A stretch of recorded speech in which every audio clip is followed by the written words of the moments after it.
Madame, mademoiselle, monsieur, bonsoir. Bienvenue sur notre chaîne YouTube.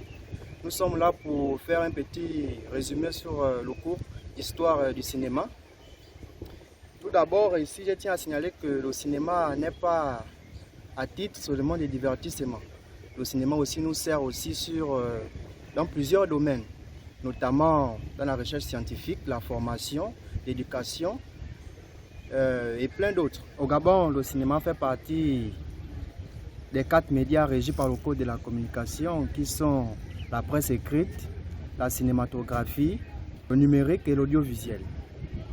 Au premier titre, je viens par là pour vous présenter qu'est-ce que la production.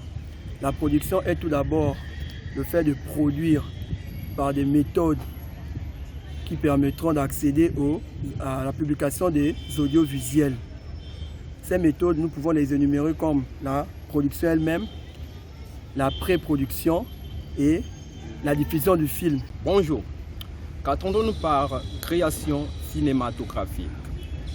La création cinématographique regorge toutes les activités de conception artistique qui concourent à produire une image cinématographique ou des dessins animés, à l'instar de, entre autres, nous pouvons citer la technologie, l'écriture, la réalisation, la présentation, la graphique, musicale, architecture, vestimentaire, etc. Qu'est-ce que la technique? La technique regroupe des expertises, des activités d'ingénierie, d'exploitation et de mise en œuvre des équipements ainsi que la construction des dispositifs utiles à la fabrication d'une œuvre cinématographique. En un mot, elle consiste à l'assemblage des séquences des plans les uns à la suite des autres. Par exemple, les chariots de travelling, la caméra et la grue. Qu'est-ce que la distribution? Un distributeur, toute personne physique ou morale qui met en œuvre les moyens financiers et juridiques pour la commercialisation des œuvres cinématographiques. L'accès au métier de la distribution est ouvert à tout opérateur économique. Pour ma part, je vais vous parler de l'exploitation.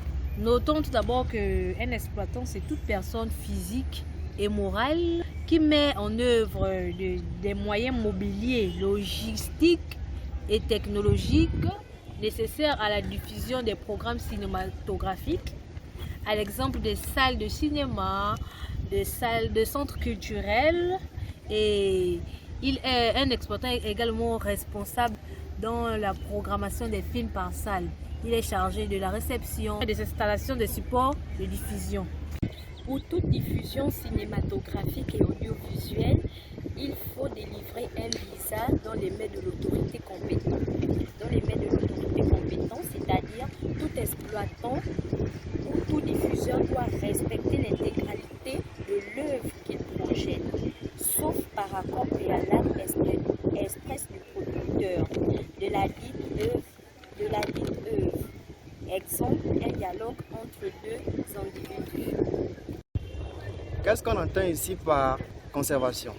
Les entreprises de conservation des œuvres cinématographiques et audiovisuelles veillent au maintien et au droit des propriétés intellectuelles. Qu'est-ce qu'on entend ici par droit des propriétés intellectuelles? Il permet à l'auteur de protéger son œuvre et de lui octroyer les avantages issus de ses œuvres.